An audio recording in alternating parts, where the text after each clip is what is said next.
Hi hello అందరికీ ఎలా ఉన్నారు బాగున్నారా? ఇది మా పాప నామకరణం రోజు. మా చిట్టి తల్లికి మేము నామకరణం చేసిన రోజు అనమాట. 3rd మంత్లో చేశాము. మా పాప పేరు వచ్చేసి అహన్య. చాలా బాగుంది కదా, మాకైతే బాగా నచ్చింది, మీకు నచ్చుతుందని అనుకుంటున్నాను. ఆ రోజు మా పాప ఫుల్గా నిద్రపోతూనే ఉంది. సో కాసేపు అలా తీసుకెళ్ళడం, రూమ్లో పెట్టడం, మళ్ళీ తీసుకురావడం అలా చేస్తూ ఉన్నాము. సో ఎంటైర్ పూజలో పాపను కూర్చోబెట్టలేదు, కానీ మేమైతే పూజ చేసి పాపకి నామకరణం చేశాము. అందరూ బాగా దీవించారు.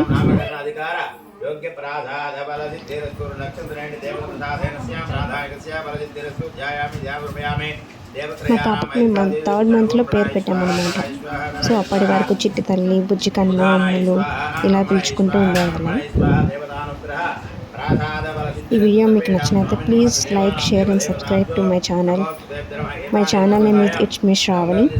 Thank you. నేను చెప్పినట్టుగా తెలుగు రాయండి. మీరు ఇక్కడ ఉంగరంతో రాయాలి. స్వస్తి స్త్రీ ఏ వారం అమ్మాయి పుట్టింది? చాంద్రమానైనా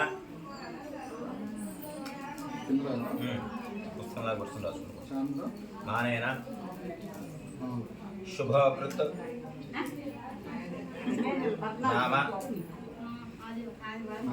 సంవత్సర నామాసు శోభిని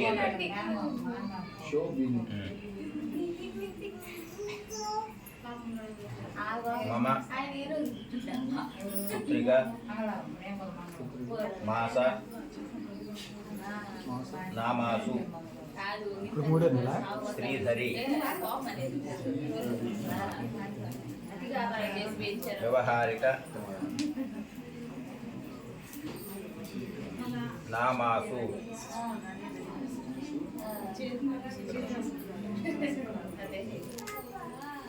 ఇక్కడి నుంచి ఇక్కడికి చిరంజీవి అని అయిపోవాలి. ఇక్కడికి వచ్చి పెట్టుకోవాలి. ఇక్కడి నుంచి ఇక్కడికి ఏ పేరు అయితే అనుకున్నారో ఆ పేరు అయిపోవాలి.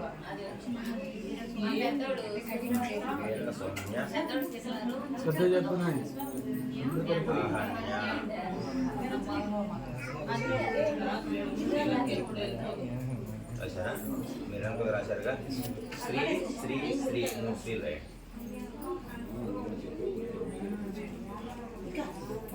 ఒకే స్త్రీ పెద్దది రాయండి. పళ్ళెమ్మకు మేనమానరు రాయ